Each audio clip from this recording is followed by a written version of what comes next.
This is the golden rule. Let's talk about it. We don't gotta walk around it. Your Bluetooth, the new tennis shoe, we finding new balance. Faith, family, and talents. How we find God around it. East y'all got the ox now. This your favorite channel. What we on Faith Talk? This a good space to talk. We gon' cross every road if we got a jaywalk. What we on sports now? No, this ain't Sports Center, but ever since Acot, the boy had the sport in him. Man of the house now. What we talking family ties? My dogs won't talk to me. Surely I'm a family guy. You can bring the conversation to me, get it analyzed. Men lie, women lie, the truth should be baptized. Whatever you put into this world is what you getting back. So while you listen in your car, try and sit with that. While you listen in the gym, try and lift the mat. This is podcasting cool. Welcome to the Golden Rule. It's golden, baby. Man, what's happening? What's happening? It's your boy E Shaw, man. This episode 7 right here, and I'm so elated. I'm happy to present this episode to y'all, man, because I did a poll and it was a few people, man, that reached out to me and was like, hey, how do I, I want to become an entrepreneur, but I don't really know how to do it. I'm kind of afraid to start it. I ain't got the funds or whatever the case may be. So guys, today I'm going to give everybody what they've been asking for. And I got some of my esteemed gentlemen with me, man. So this is the Golden Rule podcast, fellas. Y'all, ladies and gentlemen, I'm sorry. Y'all know my name is Eddie Shaw. And I got with me today a couple of people, man, that are near and dear to me. They got a wealth of knowledge, wealth of experience in this area that we're going to talk about today, fellas. So we're going to jump right into it, man. Hope everybody's doing okay. I appreciate everybody who's tuning in with us. I appreciate all y'all, man. We're about to have some fun, very informative discussion here that we're about to have. So I appreciate everybody for joining. All right. We're going to get right into it, man. Without further ado, let me bring these gentlemen in here. All right. Now, I'm going to go down the line. All right. Now, the first person I'm going to present to y'all, he's been on here before. We actually had an episode on here with him. And we go like ultra way back from when I was a kid. Right. So he's the owner of Prestige Barber College in Greensboro, North Carolina. He's also the owner of Gents by Prestige and the Urban Renaissance by Prestige Barbershops. He does a countless things in the community of Greensboro, man. He's coached kids, mentor. He has a lot of titles. Man. But without further ado, man, he has a wealth of knowledge, a wealth of information that he's going to present with us today. So without further ado, man, let me add Gene Blackmon to the show, man. What's happening, my guy? What's going on, man? All right, man. I'm doing good, man. It's good to see you again, man. Good to have you back on here. Hey, man, I'm honored to be back on here, man, and it's always great to see you, bro. My man. First of all, congratulations is due to you and your wife, man. I'm happy for you, and I can finally say for the first time in my life that I beat you at something.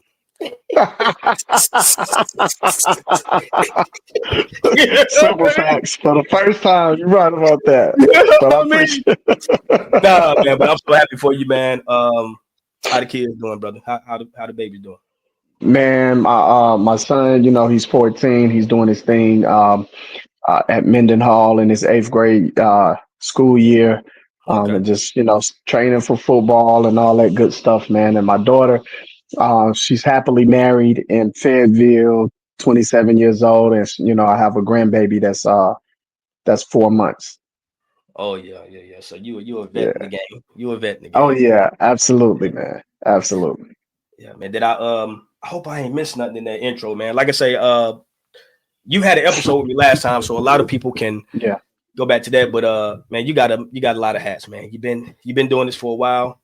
So when I thought about this episode, of course, you came in mind. I know you're gonna give the people a lot of information on how this thing works as far as being an entrepreneur, man. So man, I'm glad to have you, brother. I appreciate you for even taking the time to come, man. And for those who don't know, go ahead. I'm sorry, but I like I said, I'm glad to be here, man. And that's the one thing about entrepreneurship, man. You said I wear many hats, but entrepreneurship has allowed me the platform to do so and the freedom to do, a lot of different things in our community, man. So, that's why entrepreneurship is definitely, very big and important, man, to be able to do that. So, yeah. Absolutely, man. Absolutely. No question. And all these people, by the way, y'all, that I'm having on, I have ties. I have some deep ties to them, specifically Gene. Man, this guy coach. Yeah, like I said, y'all seen the last episode that we and him did. I've been on this. Well, I coached you. I had to fight with you. All that, bro. Right. So he know what type of athlete I am. Him and B4 know what type of Listen, and look, and just to see, the type of man you developed into today is just crazy, man. Oh, you know what I mean? Because a lot of people would have looked at you, and some did, I'm sure. And how you were as a young kid, man, and like, nah, man, he gonna be dead or in jail. Right. You know what I mean? But nah, man, I saw something in you, bro, and I'm extremely proud to see what type of man you've developed into. Man, well, I definitely appreciate that, Gene. I really do, man. Yeah. We gonna touch base with Gene here. I'm gonna go ahead and introduce the next guest we got going on here. The next guy, I've been knowing this cat for over 25 years, really and truly. Been knowing him for a minute. He's the owner of Oak and Ave Property Group, based out of Spartanburg, South Carolina. CEEJ has built a unique process of real estate transactions and the development of 30 affordable homes within the past 3 years. In 2019, he won the Spartanburg Young Professionals Entrepreneur of the Year Award. And in 2023, he won the Spartanburg County Impact Award winner and Spartanburg County BEC Black Business of the Year recipient. So Nice. Without further ado, man, I want to introduce my friend, Christopher CEEJ Jefferson, man. And if y'all don't know, he made the intro that y'all heard, man. Without further ado, my boy Chris CEEJ, what's happening, my boy? What's up, my brother? How you, man? I'm doing good, brother, man. I'm so glad to have you on here.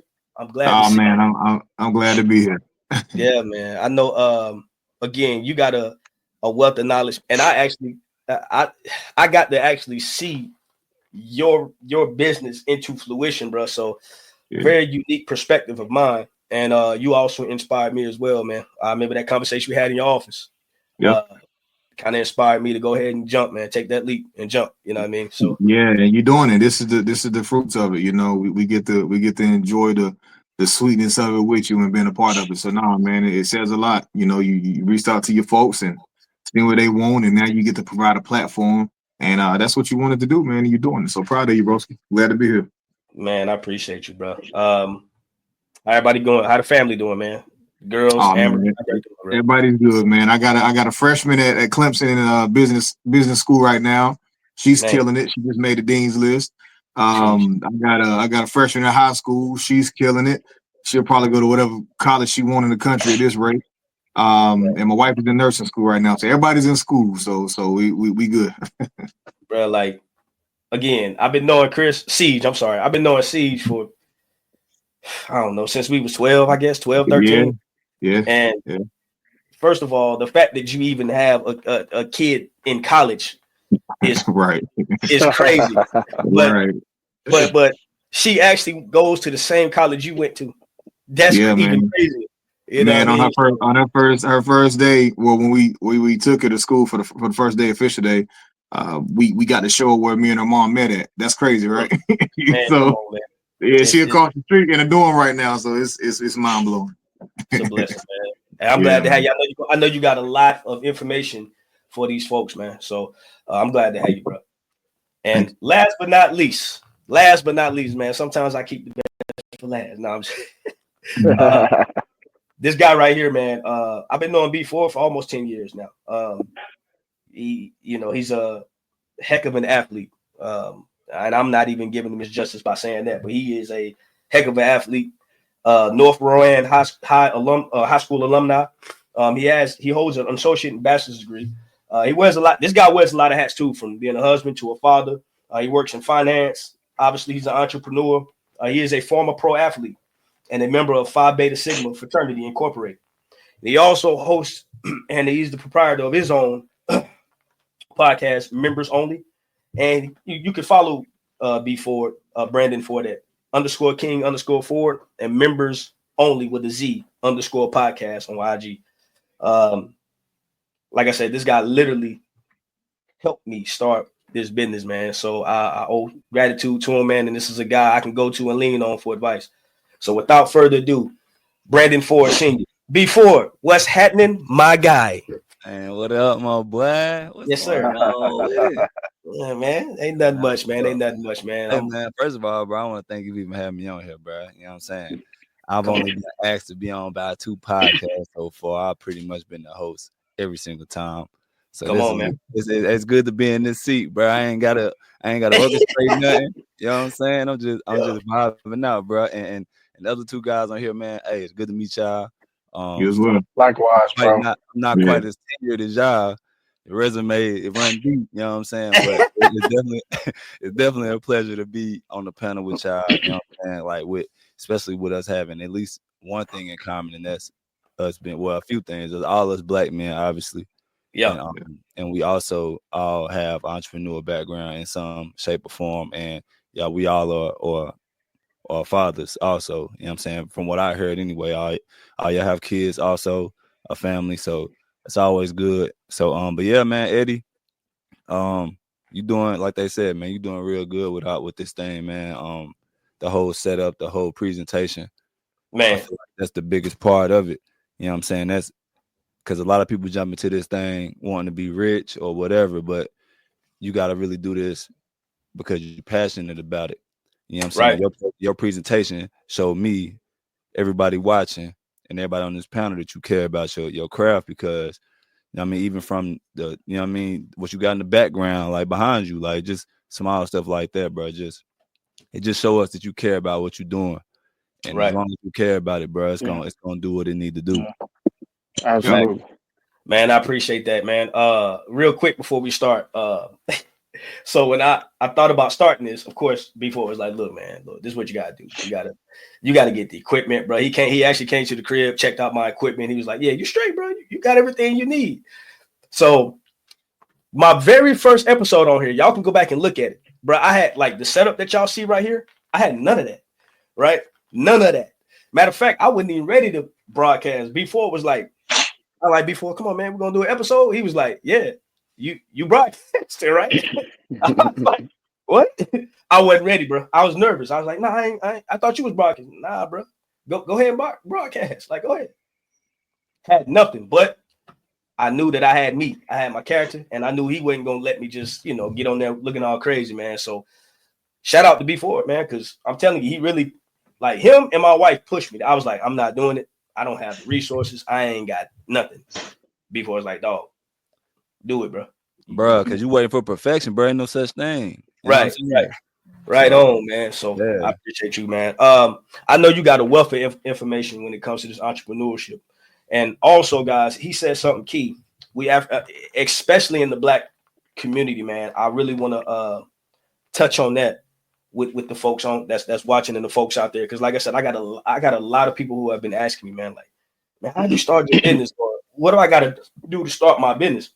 And I know we're gonna expound and touch upon that. So let's get right into it. Man. What I'm gonna do is, I got a series of questions that I'm gonna ask each of y'all, and I basically, man, I don't want you guys to hold anything back as far as the information that you're putting out there, because again, we got people that really want to know.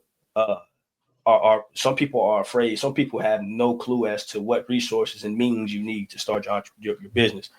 So, I'm gonna start with you, Chris.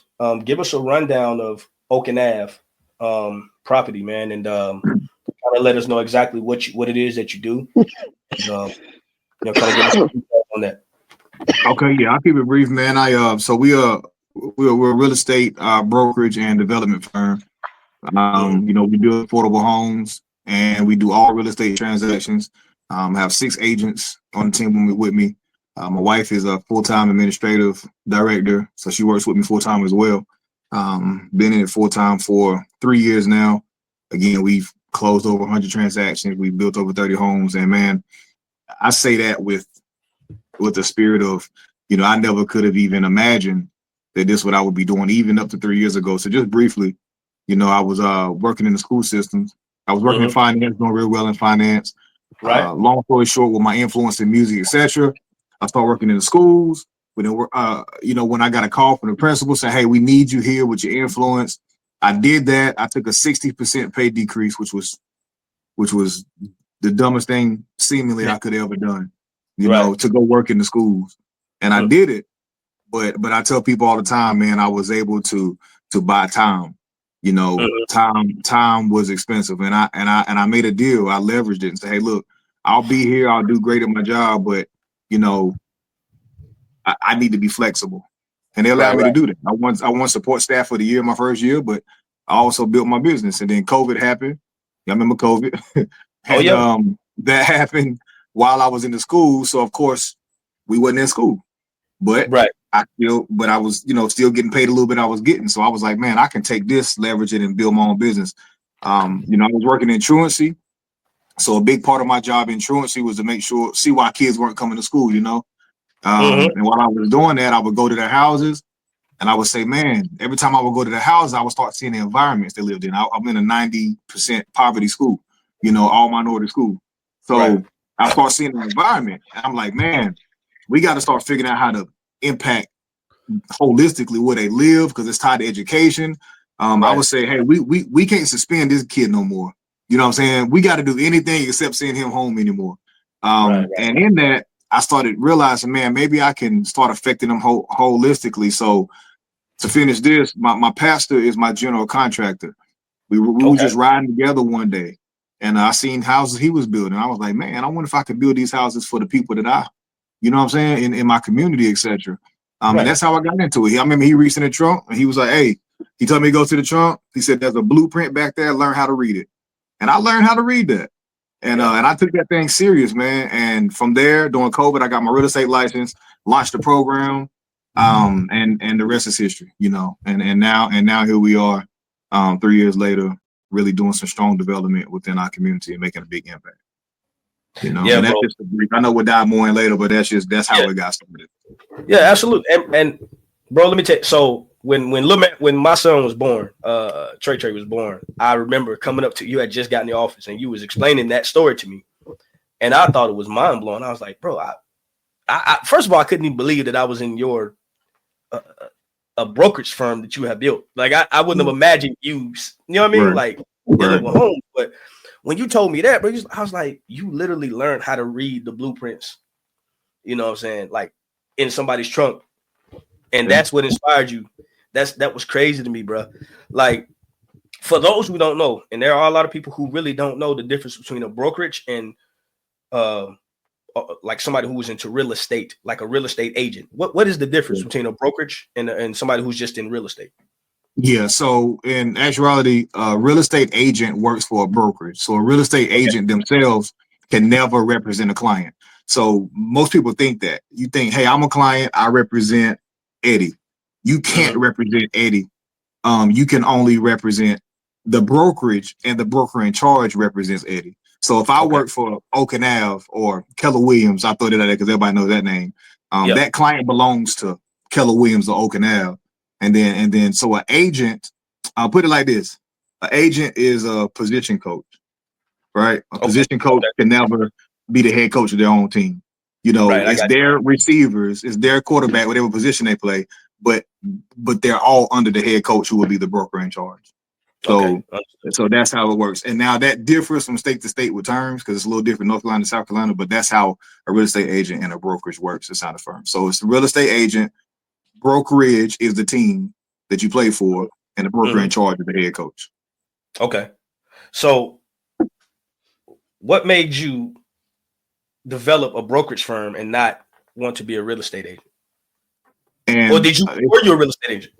Yeah, so I'm a real estate agent as well and own the brokerage. So it's different, right? It's like, so I own the business Oak Ave, which is the brokerage, but I'm an agent and we hired a broker in charge. So I don't have the responsibility of being broker in charge, even though I own the company. That way I can focus more on development because I focus more on finding deals, you know, finding houses, flipping houses, going through the whole development phases of new construction, getting access to capital, loans, all that. I delve in that. A broker in charge deals with the agents themselves. And so, and I'll say this briefly, that was unique because when I started as a real estate agent, again, you got to find a coach to play for, right?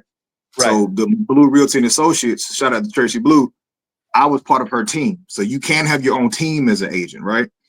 And I was in Spartanburg, she was in Greenville. But it got to the point where I was doing so well. So my life changed in about 6 months. I got my license, created a system, a CRM system, customer relations management system, where I could hold. I was like, if I had 1,000 clients, could I work with all of them right now? That's how I thought about business. So I created a whole system, like a management system that I could put clients in, follow up with them, and all that stuff. But I did so well when I launched my program. You know, I closed like 30-something homes my first year, right? Within a 6-month period. I didn't do anything my first 6 months. Next 6 months, I closed like 30 homes. It was crazy, right? And in doing that, we got to the point where she was like, hey, I'll partner with you on the actual development firm, and I'll hold my hat as the broker in charge, because initially she was, if we can do this thing together. So we call ourselves KLC Taco Bell. You know, you always see one with the other. They brand different, but they really under the same umbrella though. And that's how we look at it. I got you. Okay. Real quick, I'm gonna move to be forward. But before I do that, I want to touch with you, Chris, on what the actual resources that you had. So I guess the question I'm trying to ask is, you started off as a real estate agent. I guess the main resource that you had to get was your real estate license. Right. Then once you got the real estate license, you said the first 6 months you did nothing. The next 6 months you closed on 30 plus homes. With that, gave you the idea, and it gave you the confidence. I can really do this. Let's take it a step further. Now I can partner with Ms. Blue. Yeah. And that's basically under her. You learn, all right, if I get this brokerage firm, okay, now I can focus on the development side of things, where I can start developing affordable income housing for people who may not be able to afford those. So is that kind of how it worked?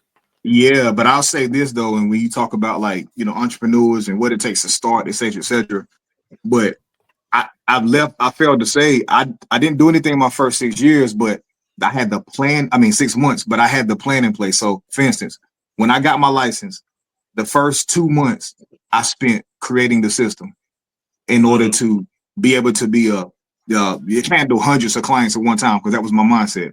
Then I created a whole system of how I was going to be a broker. So, you know, I'm from a family of hustlers, right?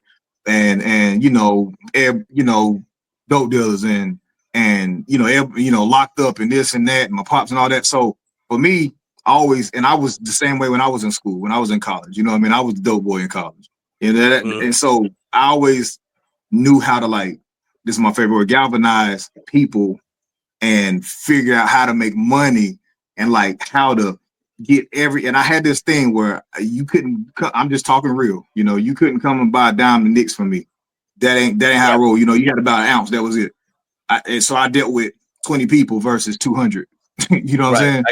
I got you. I took that same mindset of like, nah, how can we do real estate to where I'm not begging for clients, but instead we can get a lot at one time, you know? Right. And so I had a programmatic approach to doing real estate. And in doing that, though, to that point, to your question, I created the system first, and I solved that problem. So it seemed as if I wasn't doing anything for the first 6 months, but I had already created the wheel, if you will. You know, and so whenever the only reason I was able to close that many deals at one time is because when they started rolling in, I had a whole system prepared for them, where others may not have. You know what I'm saying? And that was the difference for me. And that's how I still operate. So people come to our brokerage entering a program versus just coming out looking for an agent to client relationship. And that helped me make a bigger impact. And I'll tell you later about how that came about. Very unique, systematic approach to your business, man. And I knew, like you say, man, that takes a lot of cerebral ability up there, man. I'm gonna just say that. I'm gonna just say it like that.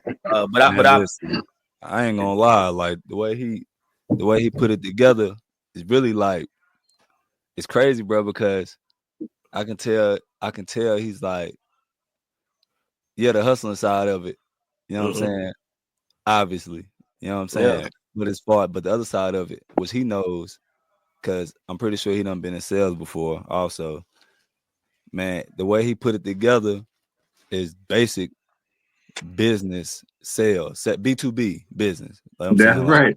Exactly. And he, for that 6 months, bro, he really just Not only CRM, like I'm here with you. CRM, like not only that, bro, he created like a pipeline, bro. So while everybody else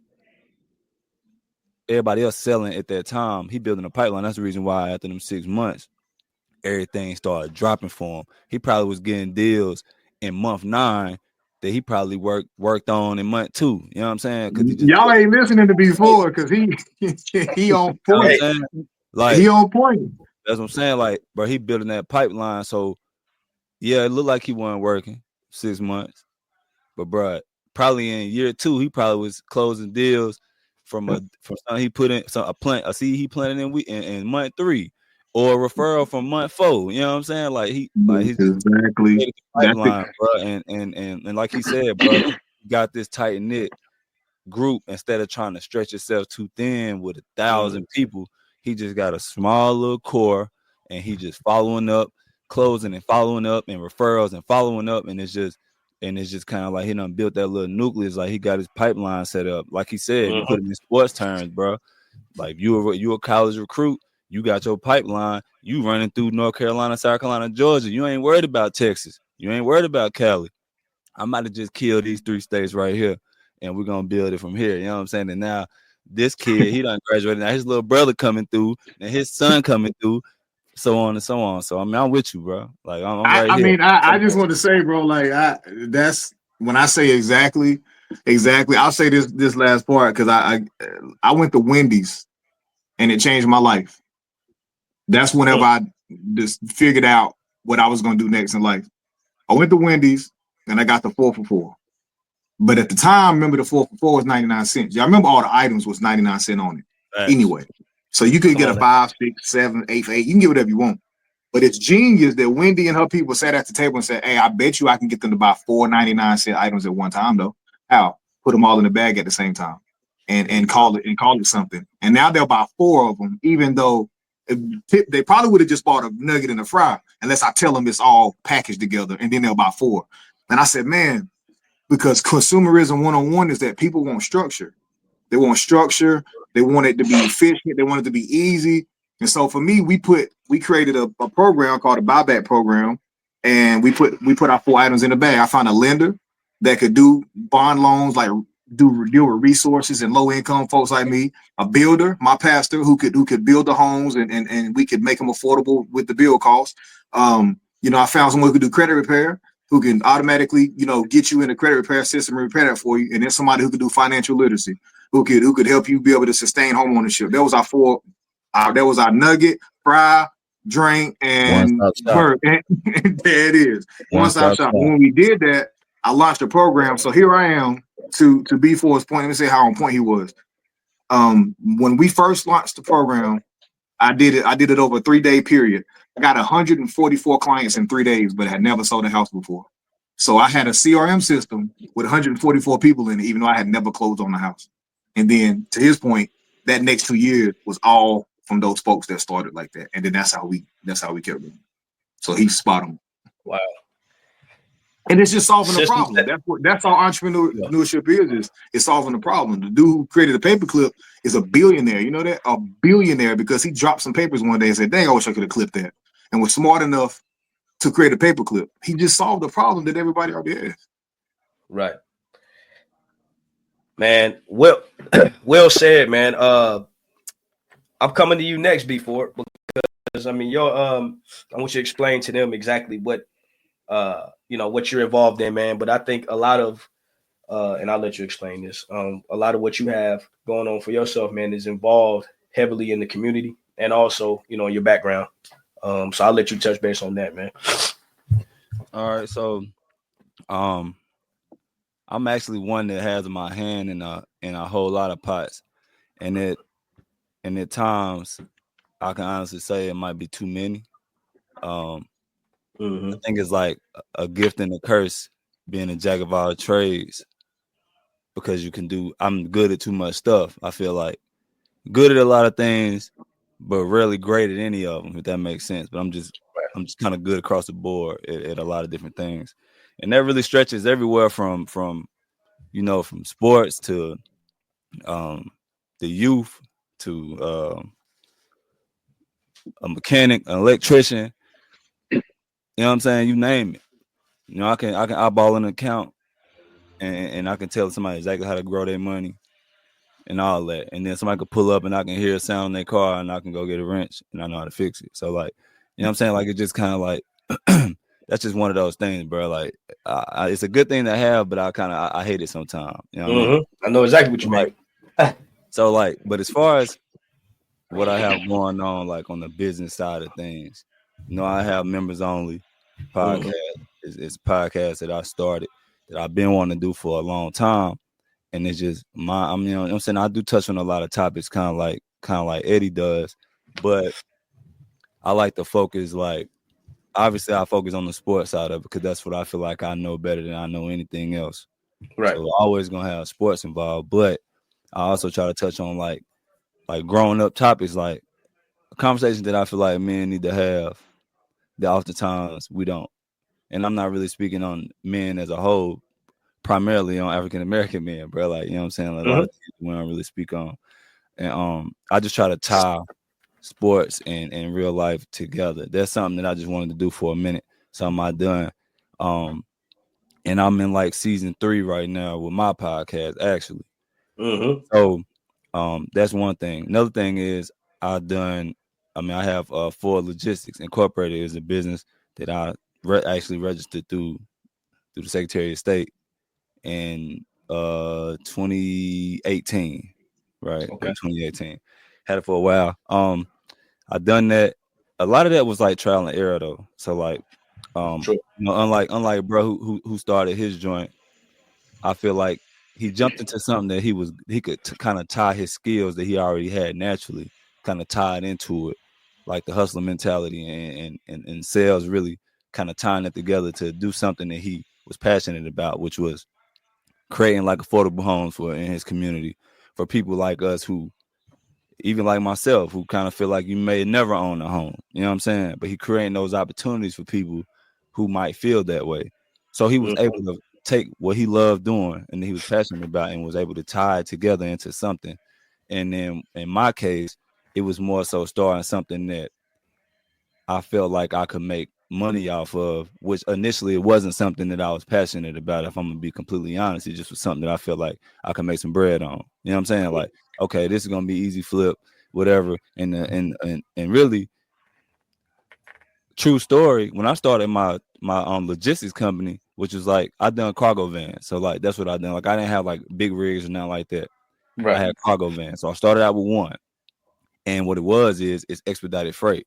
So basically, companies pay you extra to get something to them overnight that UPS might say or FedEx might say it's gonna take 7 days.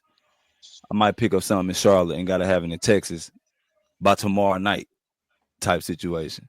Like, and that's like a true story. Might pick up something in Charlotte at 9 p.m. Houston, Texas want it by tomorrow night. You know what I'm saying? At 11 p.m. That's a tight squeeze, but they willing to pay the extra to get it to them in that, you know what I'm saying, in that time frame. So that's what I started out doing. But the true story is when I started this, bro, I didn't even have a license. Nobody don't even know that. That's what made it tough because what happened was I actually lost my license because when I first moved to the city that I'm in now, I got harassed so much and I got pulled over so much for nothing to the point where I had like 25 citations, and I ain't even exaggerating. And they you talked about that. They were stretched out between like a couple counties, so I would get confused on where I had to go to court. Long story short, I had court in one county and I was in another county, and I had them mixed up, and I missed court. So when I missed court, my license got suspended.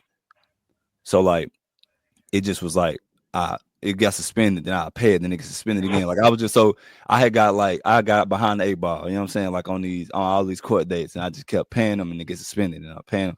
And then I just like, after so long, I said, F it, you know what I'm saying? I ain't paying no more, basically, like, because they kept taking my license anyway. So like I didn't have them. So I started this business, and that's why it was so tough for me, because I had a business that was based on driving and I didn't have a license. So I had to rely on like somebody else to like be the driver and all this other stuff. So I kicked out a whole lot of money, bro, on the front end of this thing.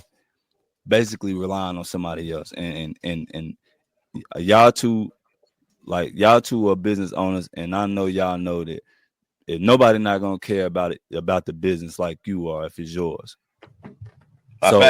So especially if they ain't putting no money in it.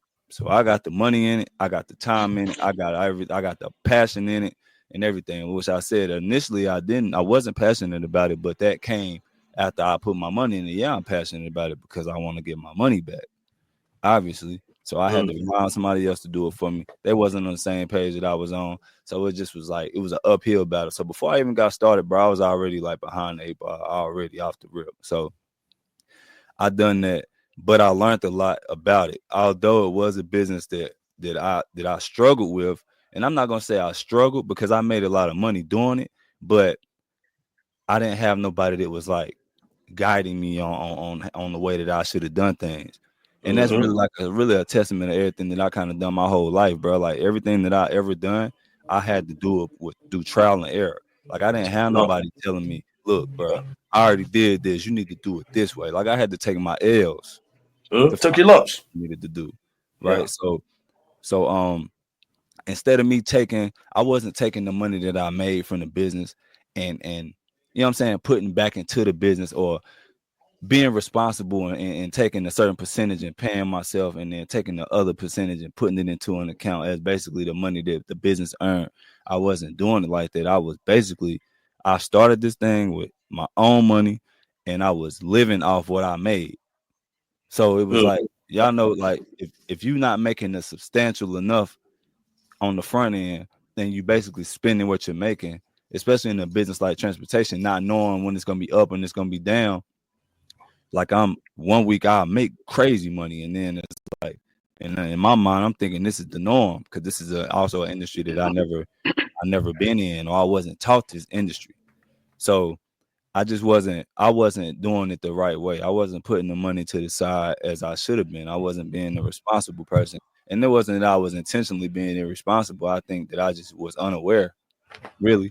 So I just was handling it the wrong way. So I would say it was a business that I would say failed, and the only reason why is because, like I said, I wasn't doing it the right way. And once it came to a point where I did expand though, I ended up buying a second one, so I had two.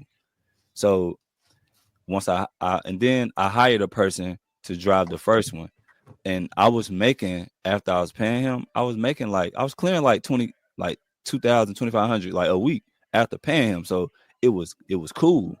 Right. So, but that's like before my expenses or whatever. So then when I got a second one, I just felt like everything was gonna go as it should have went with the second one. And then it just was like, in that industry, man, I had to fly people in to pick it up and then drive. Like it just started being like more, I felt like it was being more of a headache for me. Flying people in, relying on them. If they don't want to drive, then I didn't make no money. And the only way, back to what I said before, if nobody's gonna care about it like me. So I gotta get out there and drive myself.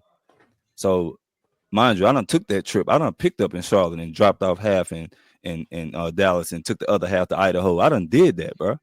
I done drove all over the place. 32-hour, 35-hour runs. And it's just like I said, I had to take my L's on it and really just kind of listening to his story when he was telling about his joint at first. It just kind of bring me back. It took me back to where, when I think about the whole situation, bro, like I should have just tapped into something that was more that I cared about more.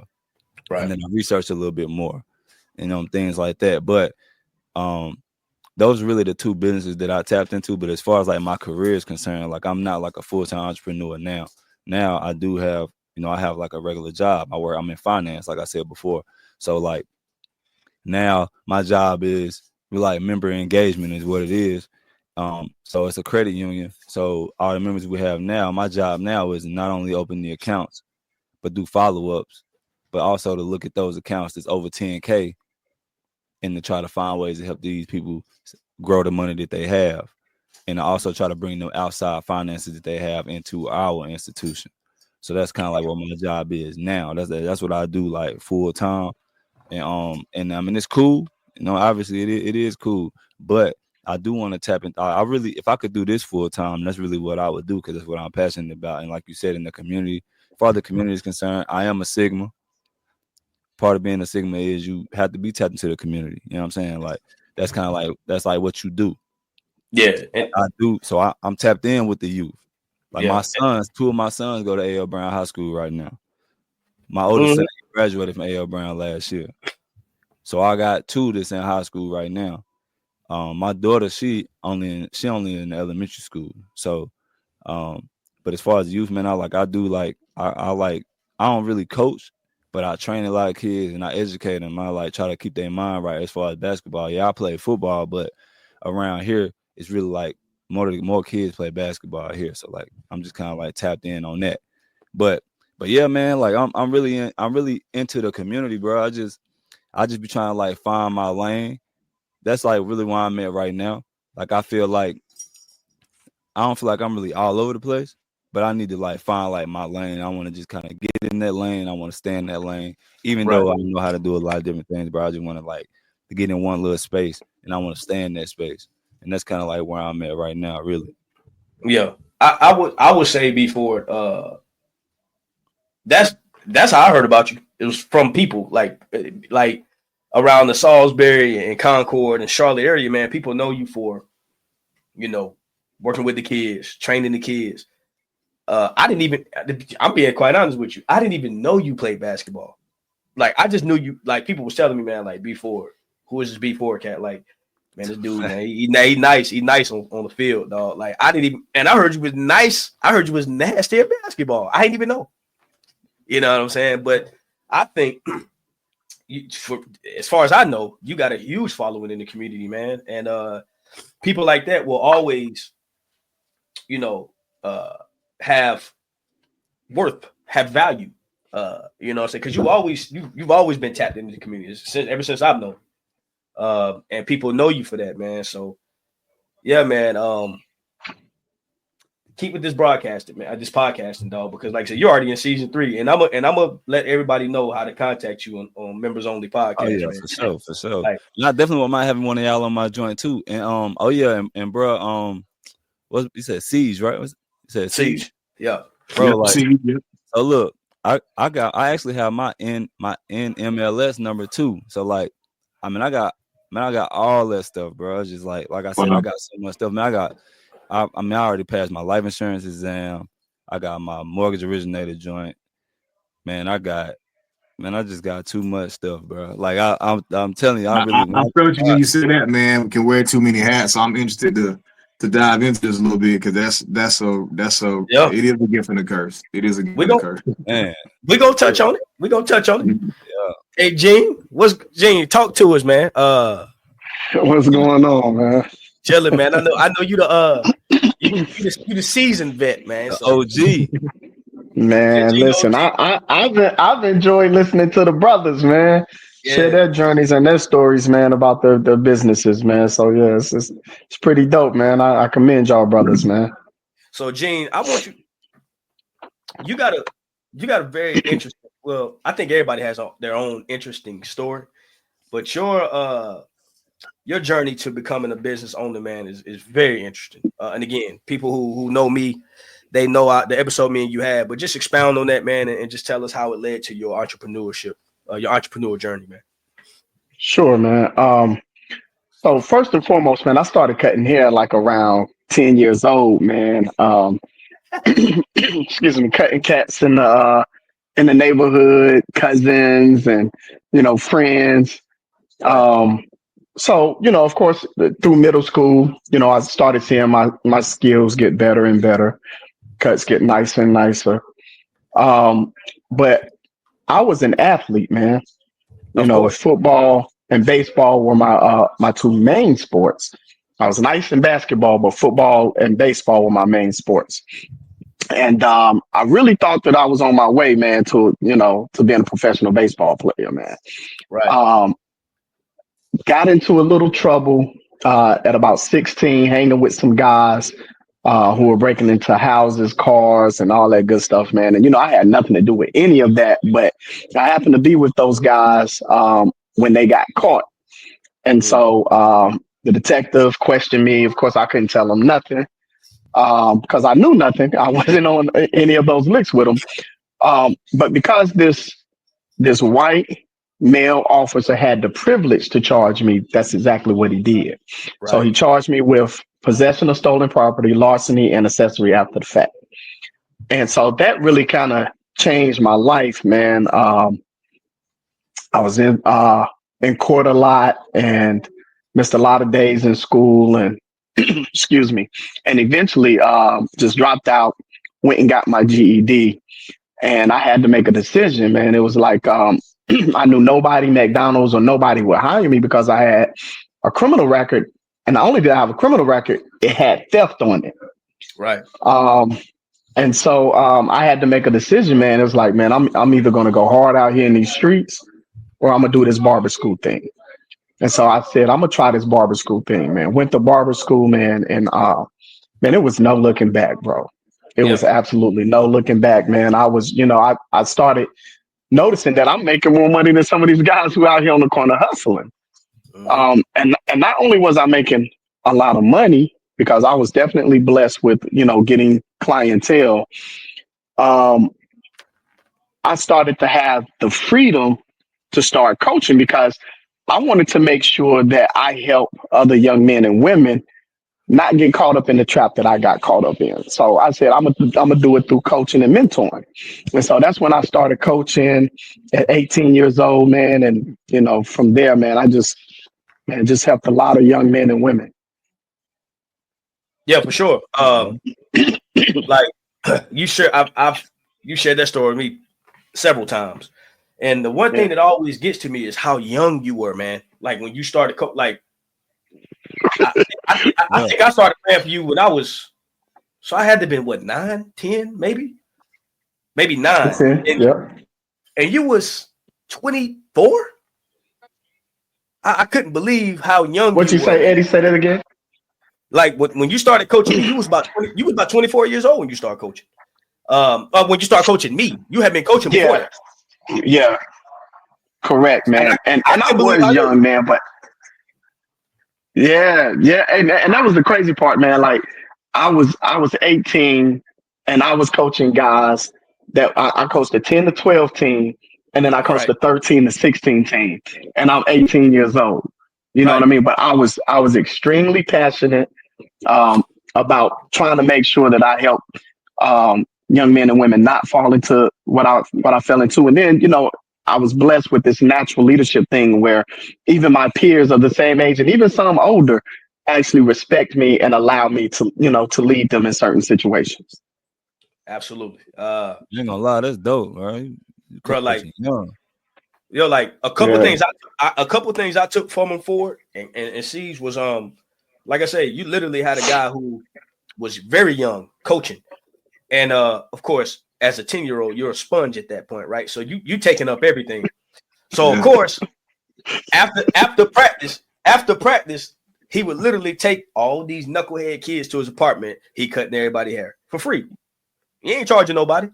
So I'm noticing this, right? I'm like, dang, bro, like we playing a video game in his living room. He ordering pizza for everybody. And one thing I'm noticing, like, dang, yo, like, I need to get me a set of clippers, bro. Like, hey, I gotta get me a set. So what did I do? I was like, moms, I need some clippers so I can start charging people $2-3 to get a lot. So I started literally at the bus stop, hitting people hairlines up and stuff like that, charging $2-3. And this is all stuff I learned from this man right here, bro. Like, Gene, tell us how something as simple as because I know for me personally, in our neighborhood on Phillips Ave, but that's where I grew up at. Something as simple as a haircut, like made people feel like they was on top of the world, man. And I feel like I know you told me a couple times, man, like that in itself helped you to start. Tell us about the beauty school you started, the beauty college that you started, man, and of course your barbershops that you own now. How did you get to that point? Yeah. So first of all, your first part, man. Man, a haircut can just transform people's energy, man.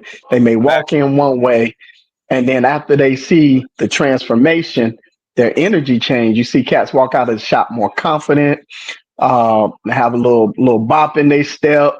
You know what I mean? And and they feeling good, and they want to be seen, and they want to see people. You know what I'm saying, when they have a fresh cut, man.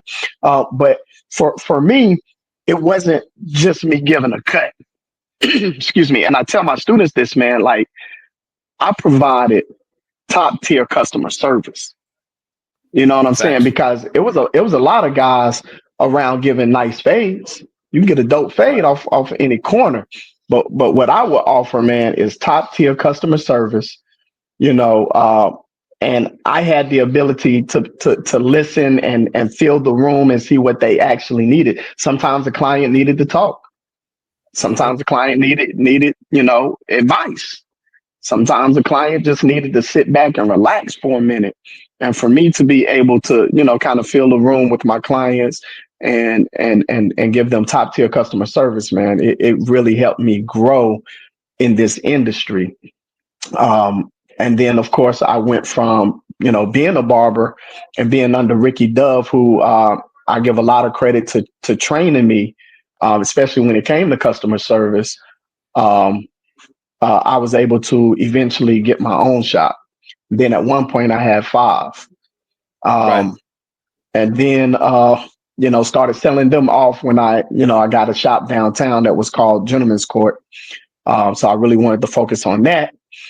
And then in 2011, I decided, man, I'm going to go ahead and do this barber school thing. I wanted to help people on another level. Sometimes, and I heard you, my brother, you were like, you're just trying to find your lane. The crazy thing about that is sometimes they change, man, from season to season. So my lane was barbering and coaching. And then that changed to, me being a shop owner and now providing opportunity for other barbers to come in and work in the shop to, okay, now there's another lane that God is calling me to. And that is now opening a barber school and helping people get their barber license. And so, man, I said, man, I'm gonna do that, man. And I was struggling trying to find a location, man. And I was like, I don't want to be in a multicultural area. I want to be in the hood, man. I want to be in the neighborhood where people tend to not have a lot of hope and opportunity. And so it was crazy how this location came up in the neighborhood, Phillips Avenue, where I grew up at. You know what I'm saying? And I jumped on it, man, and we went through what we had to go through, man, to get it going. And it's just been amazing, man. We have been a blessing to this community. Not only do we train people to get their barber license, but we also provide free haircuts for the community, man. So you're talking mothers who have 4 or 5 kids, man, and instead of paying 20-25 a piece, they're coming up here getting free haircuts, man. So we serve our community as well, man. So that's what we've been doing over here at Prestige. Nah, that's dope, Prestige man. Barber College, man. I'm even gonna hold you, and I definitely want to inquire about the school too. My son, he kind of he like cutting hair too, and I mean I feel like it's always a good thing to have, considering I have boys, and I was always told, like, if you're artistic, like if you're good at like drawing and things like that, not saying that you would be a great barber, but it would be easier for you to like tap in if you're already kind of like an artist, like I can draw and stuff like that. So like I always thought about it, but barber school always was like the reason why I was always put to the back burner, because my wife is a hairdresser. So so the reason why it's been put to the back burner for me is because it was always so expensive, bro. Like it was so expensive, and then like the closest one was like mad far. I had to work, then had to drive there. It just was like always, you know what I'm saying? It was always like an inconvenience for me, like at the time. But that's definitely something that I would like to look into. Like both of y'all really have like some real good things that like honestly like align with like my vision, especially like how bro is providing ways for people to like own homes and stuff. That's so major. When I tell you like that's so major, bro, that's like off the charts major, bro. Because you know how many people don't even have like opportunities to not only not do they not have some, to be honest with you, there are a lot of opportunities out there that that I've discovered through research and through rubbing elbows with different people, like the opportunities are actually there. Mm-hmm. But yeah, but the mindset and where we from, it's like it ain't. Like, you know what I'm saying? Like, you don't understand because you're uninformed. Like, there's so many opportunities out there, especially with people doing things like what he's doing. Like, bro, it bring the cost down. Like he said, he already got everything in house. He can try to cut the cost on the total. Like, he ain't trying to get rich off one person. Like, it's so much more to it, bro. And like, I've been looking at the market. Like, I've been in finance, bro. So like, I gotta know about mortgages and how the rates are fluctuating. I get an email every month telling me what the prime rates are and what they're going for right now. And bro, when I tell you, it's crazy because around the corner, prime example, around the corner from my house, there's a development, and they're new constructions, right? Mm-hmm. For a 4-bedroom home, it's a $410,000 house, but you can take that same exact complex with that same exact floor plan with the same exact everything. They just picked it up and they moved it into another city, this more of a rural area, not like where I'm at. Same house now, $295 for the same exact house. So that tells me what? Somebody along the line jacked up the price just cause. I mean, that's all it gotta be. Cause I mean, if it's the same exact square footage, the same exact build, the same exact floor plan, the same exact amount of rooms, but you mean to tell me it's $110,000 more, $15,000 more because it's in a different spot? Like, I understand that the ground, you know what I'm saying? I don't really know the ins and outs of where they build and things like that, but I'm pretty sure it ain't cost them $115,000 more per plot to make that same house. So like, the fact that what he's doing, bro, it just stands out to me heavily because that's something that we need. We need more people, more families that own homes. Because I listened to a radio. Matter of fact, I listened to the radio yesterday, and they were saying it was like they was talking about owning a home, and the woman who was giving advice, she was like, "My best advice to y'all is put that car back. You know what I'm saying? Don't go get that car. Don't go get this car financed and have this. And you know what I'm saying? Now you got this $40,000 car that you gotta pay for the next 5 to 7 years. Put that car back, because one thing for sure is if you own a home, you can borrow on your home. You can go and like I said, I'm in finance, so bro, you can go. We doing 90% of home to value for HELOCs. You can go get this line of credit. You can get 90% of what your home is worth, drop right into an account, and you can go use it for whatever you want to use it for. And you can use it for up to 10 years. And then after that 10-year mark, you start paying it back. You can't do that with a car. So it's just the mindset, bro. People want to go get a Benz, bro, and you can't do nothing with it. You can go get a crib. Yeah, your mortgage, like I said, that house I was telling you about, like my realtor sent me some information. That like for that $295,000 house, we talking like she said mortgage is gonna be around the $1,800 mark. So you pay $1,800 a month for your mortgage, but you want to go pay $1,200 for a Hellcat. Yeah, I think I hear what you're saying, and I think that's why what we're doing is so important, man. Because we're bringing information and opportunity to our community, this demographic that we speak of. Because this demographic, everything that's typically poured into our demographic that we're talking about is typically things that make us consumers and not investors. And the things that we are doing now are making our people or teaching them how to become investors in this community, man. So I commend y'all brothers once again, man, for what y'all doing, man. But that's one of the issues, man, that we don't know. And the information is not brought to us. You know, most of the people who get the information have to go outside our community to get it. And that's why I want to keep pumping things, information, opportunity, hope, all of that into our community, man. So they can just look up and see it like we do with everything else that's not good in our community. We just look up and we see it. Right. And that's the main reason why I created this platform, guys, is because part of the reason why before, to answer your question, is because when I say we, I mean the Black community just don't know.